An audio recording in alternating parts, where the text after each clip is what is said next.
Hello, everyone, and welcome. My name is Charles. I want to shed light on virtual assistant. Actually, a virtual assistant is a remote professional who may help businesses, business owners, content creators, and managers to run their daily activities. That is, they offer support.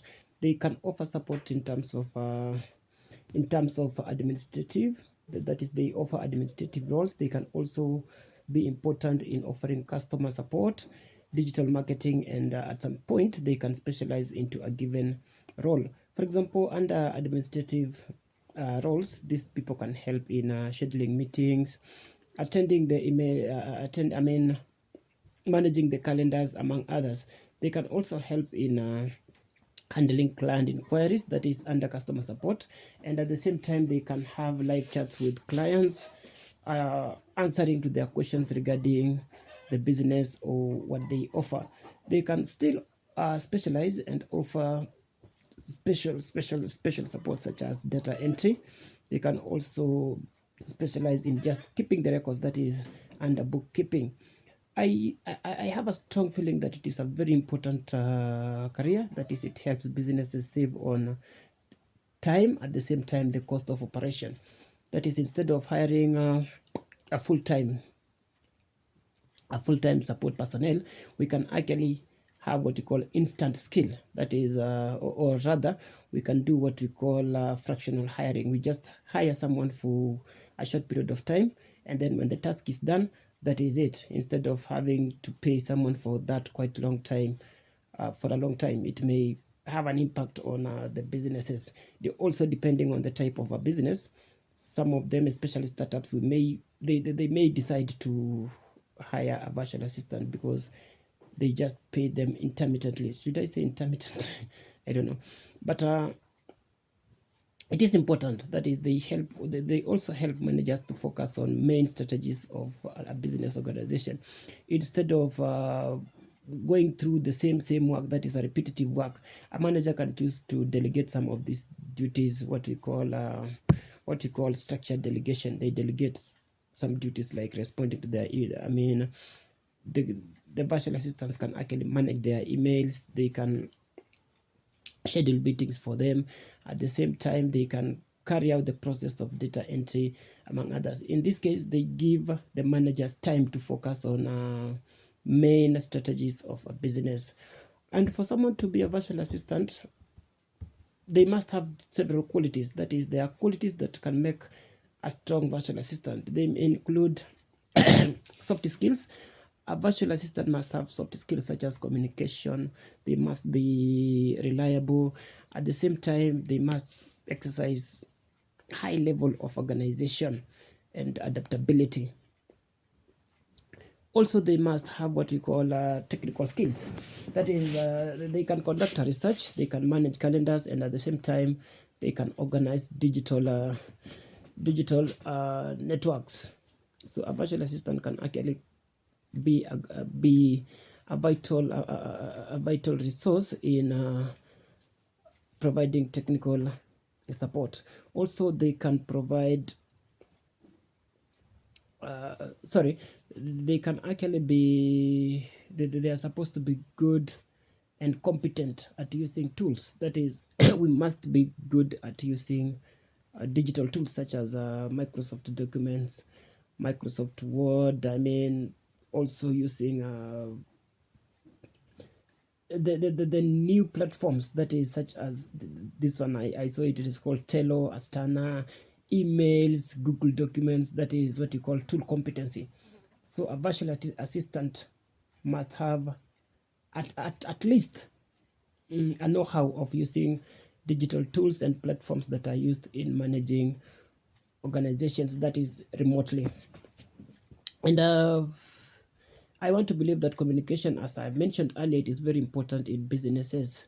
So over time, I have developed this sense of being a good communicator and at the same time exhibiting high levels of professionalism.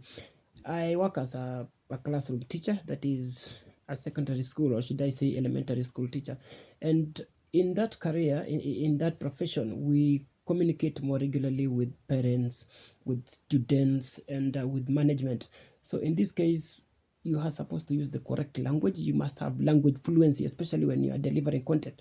The learners must understand what you are trying to impart into them.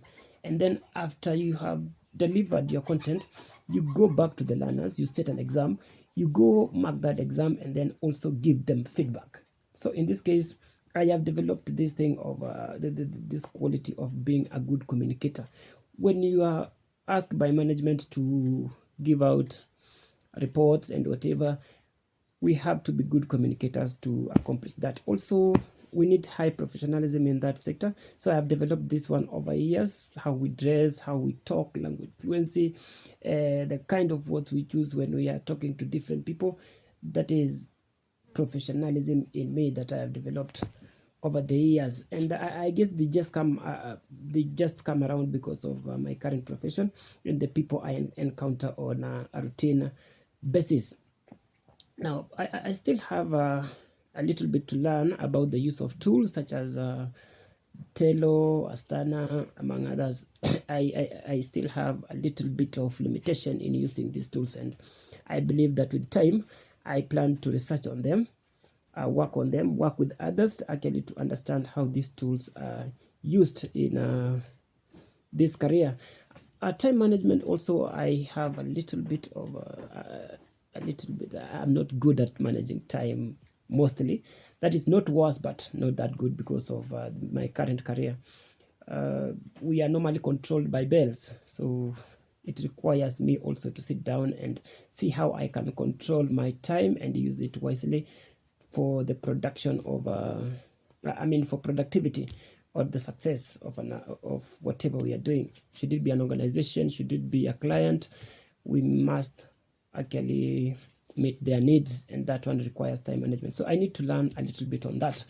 Now, mindset, grit, and perseverance are very critical in this kind of a career, because we are meeting new people.